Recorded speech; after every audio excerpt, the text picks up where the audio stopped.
Unlike any other show I can think of, this is a show where every single thing needs to be pretty much crafted from scratch. It's not a show that's set in a place that exists, so there's nowhere you can go to find the elements of this world. There's so many brilliant craftsmen.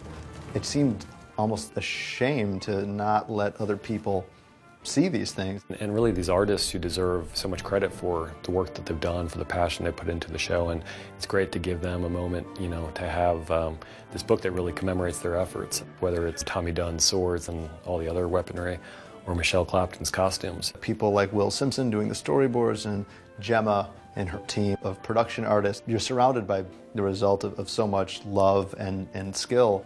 It's a wonderful, great thing that we managed to get the book together.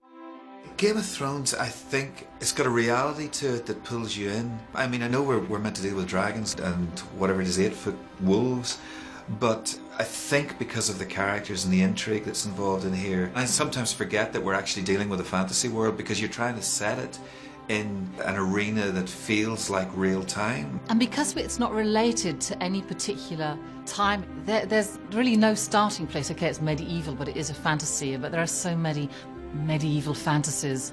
I think we all agreed, really want to take this somewhere else and just explore a bit more. And that's, I think, why we wanted to take a look around the world. All the worlds that I adore, I've managed to kind of go into and pluck out bits that I think have become appropriate for all our different worlds, because all of them have to be very instantly recognisable and instantly have a sort of hit, so you as audience members will go, oh, we must be in the Dothrakis, oh, we must be in King's Landing.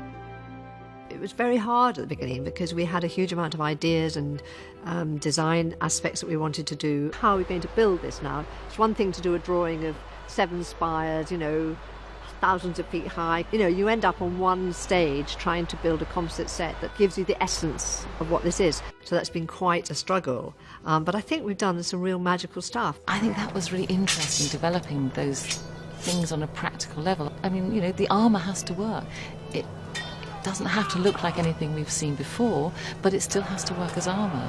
Between costume armoury, costume, stunts, fight choreograph, it has to be a fine balance all around, because at the end of the day you can't be just pretty and not be able to move. You have to have a physical manner. Everybody seems to have a really good shared vision as to what this is meant to be. There's something amazing when you step on set, especially if you've been involved in any way in drawing up any part of the design for it. And suddenly the world comes to life. And when you watch it, you can really believe you could be there. It's a proud time, all right.